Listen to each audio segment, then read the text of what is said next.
कई बार चुनावी सभा और चुनावी मंच से ये बात आपके कानों तक जाती होगी कि पिछड़ा वर्ग आज भी इतना पिछड़ा है कि उसके पास खाने के लिए खाना नहीं है।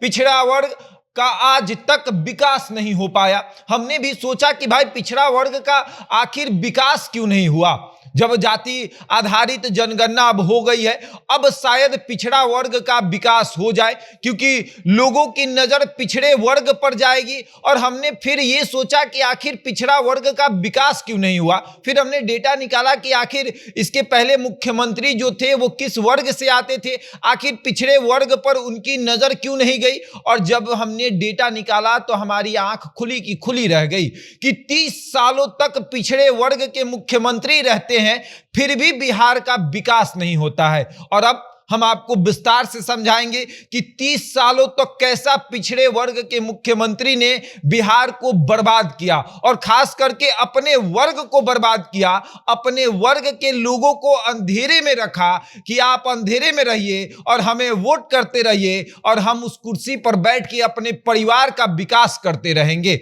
पिछड़ा वर्ग लगातार मुख्यमंत्री की कुर्सी पर बैठते रहा, लेकिन पिछड़ा वर्ग का विकास नहीं हो पाया। और उसके बाद अब भी जब चुनाव होता है तो मंच से, खुले मंच से यह कहा जाता है कि देख लीजिए आज भी हम इतने पिछड़े हैं कि हमें चलने के लिए साइकिल तक नहीं है, घर में एक रोटी नहीं है कि हम खा सकते हैं। शर्म शायद नहीं आती होगी। अब हम आपको विस्तार से समझाएंगे कि किस तरीके से पिछड़े वर्ग ने 30 सालों तक बिहार में राज किया, और अभी भी पिछड़ा वर्ग राज कर रहा है, लेकिन पिछड़ा वर्ग आज भी पिछड़ा है। लेकिन उसके पहले नमस्कार, मेरा नाम शशांक पांडे है। आप जनता जंक्शन पर मुझे देख रहे हैं, कैमरे के पीछे विशाल खड़े हैं। कान्हा सेल्स लेकर आए हैं fridge, AC, sofa, bed, dining table तथा अन्य सभी प्रकार के लेटेस्ट और ब्रांडेड फर्नीचर और होम एप्लियंसेस होलसेल दाम में।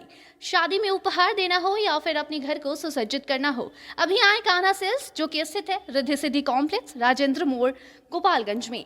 तथा एक और ब्रांच उपलब्ध है रेल पहिया कारखाना के पास, दरोगा राय चौक, दरियापुर, सारण में। अन्य किसी भी जानकारी के लिए नीचे दिए हुए तीनों नंबर पर संपर्क कर सकते हैं। पिछड़े वर्ग से मुख्यमंत्री बनते हैं लालू प्रसाद यादव। सबसे पहले वो मुख्यमंत्री बनते हैं आपको 10 मार्च 1990 को। 10 मार्च 1990 को लालू यादव बिहार के मुख्यमंत्री बनते हैं, पिछड़े वर्ग से आते हैं। और उसके बाद अभी अगर आप देखिएगा, नीतीश कुमार मुख्यमंत्री हैं, पिछड़े वर्ग से आते हैं। और 90 से लेकर अगर आप देखें तो 2023 चल रहा है, 2025 में इलेक्शन होगा। 2025 तक तो नीतीश कुमार मुख्यमंत्री हैं। हो सकता है वो पाला बदल दे, पाला बदलेंगे भी तो कौन मुख्यमंत्री होगा, कोई पिछड़ा वर्ग का होगा या कोई और आएगा। लेकिन अगर अभी तक आप देखेंगे तो 30 साल हो गए, 30 साल तक पिछड़ा वर्ग बिहार की सत्ता पर राज किया। कुछ दिनों के लिए, 265 दिनों के लिए आप अगर देखेंगे तो जीतन राम मांझी मुख्यमंत्री बने थे। और उसके बाद अगर आप देखेंगे तो सिर्फ और सिर्फ पिछड़ा वर्ग का ही जो नेता है वो मुख्यमंत्री की कुर्सी पर बैठता है। और उसके बाद भी पिछड़ा वर्ग को यह कहा जाता है कि आपका विकास दूसरे वर्गों की वजह से नहीं हो रहा है। जातिगत जनगणना हो गई है, रिपोर्ट आ गया है, 3,54,63,936 इनकी संख्या है। पिछड़े वर्ग की जो संख्या है वो 3,54,63,936। अगर आप प्रतिशत में जाएंगे तो 27.12% है। अब आप सोचिए कि 27% इनकी संख्या है, और इनका लगातार नेता मुख्यमंत्री की कुर्सी पर बैठता है, लेकिन फिर भी अपने वर्ग का विकास नहीं कर पाता है। लालू यादव मुख्यमंत्री बनते हैं 1990 में 5 वर्ष 18 दिन के लिए। उसके बाद लालू यादव फिर से मुख्यमंत्री बनते हैं 4 अप्रैल 1995 को, 2 वर्ष 112 दिनों के लिए। राबड़ी देवी मुख्यमंत्री बनती है, उनकी पत्नी 25 जुलाई 1997 को, 1 वर्ष 201 दिनों के लिए। राबड़ी देवी फिर से मुख्यमंत्री बनती है 9 मार्च 1999 को, 359 दिनों के लिए। उसके बाद नीतीश कुमार 3 मार्च 2000 को मुख्यमंत्री बनते हैं 7 दिनों के लिए। उसके बाद राबड़ी देवी फिर से मुख्यमंत्री बनती है 11 मार्च 2000 को, 4 वर्ष 360 दिनों के लिए। उसके बाद नीतीश कुमार मुख्यमंत्री बनते हैं 24 नवंबर 2005 को 8 वर्ष 177 दिनों के लिए। उसके बाद नीतीश कुमार 20 नवंबर 2015 को फिर से मुख्यमंत्री बनते हैं 8 वर्ष 219 दिनों के लिए। उसके बाद 2020 में नीतीश कुमार फिर से मुख्यमंत्री बनते हैं और अभी तक मुख्यमंत्री हैं।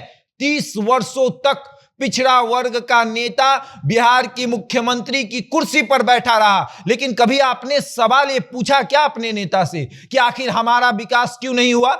आपको दिग्भ्रमित किया जाता है कि दूसरे वर्गों की वजह से आपका विकास नहीं होता है। और अब तो जाति आधारित जनगणना हो गई है ना, अब जाइए अपने नेता के दरवाजे पर और जाकर पूछिए कि आपके वर्गों का विकास क्यों नहीं होता है। आखिर क्यों आपके नाम पर कुछ नेता मलाई खा रहे हैं, कुछ नेता आपके नाम पर सत्ता पर राज कर रहे हैं, अपने परिवार को राज करवा रहे हैं। लालू प्रसाद यादव 1990 में पहली बार बिहार की सत्ता पर अपना अधिकार जमाते हैं, मुख्यमंत्री बनते हैं और उसके बाद क्या होता है? पिछड़ा वर्ग का कितना विकास होता है। उनकी पत्नी मुख्यमंत्री बनती है, उनकी बेटी राज्यसभा में जाती है, उनका छोटा बेटा उप मुख्यमंत्री रहता है, उनका बड़ा बेटा मंत्री है। और आपके यहां कौन है? आपके यहां किसका लड़का मुख्यमंत्री बन गया या फिर किसका लड़का जो है वो विधायक बन गया?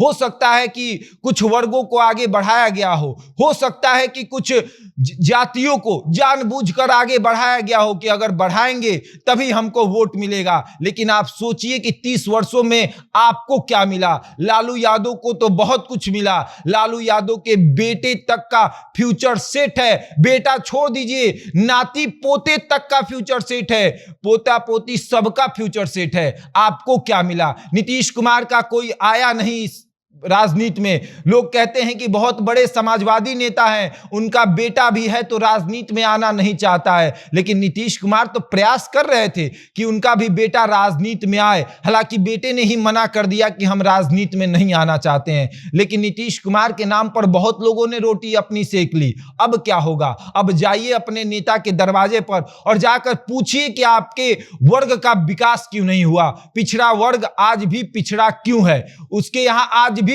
खाने के लिए रोटी क्यों नहीं है। जाकर अपने नेता से पूछिए और उसके बाद आपको जवाब मिलेगा कि ये बस इसलिए हुआ है कि मुझे आपके नाम पर वोट लेना है, मुझे आपका वोट लेकर मुख्यमंत्री की कुर्सी पर बैठना है। और अब आगे देखिए क्या होगा। जाति आधारित जनगणना हो गई है, रिपोर्ट आ गया है, आंकड़ा सब सामने है। अब देखते हैं कितना विकास होगा। बहरहाल इस खबर में इतना ही। बने रहे हमारे साथ और देखते रहे जनता जंक्शन।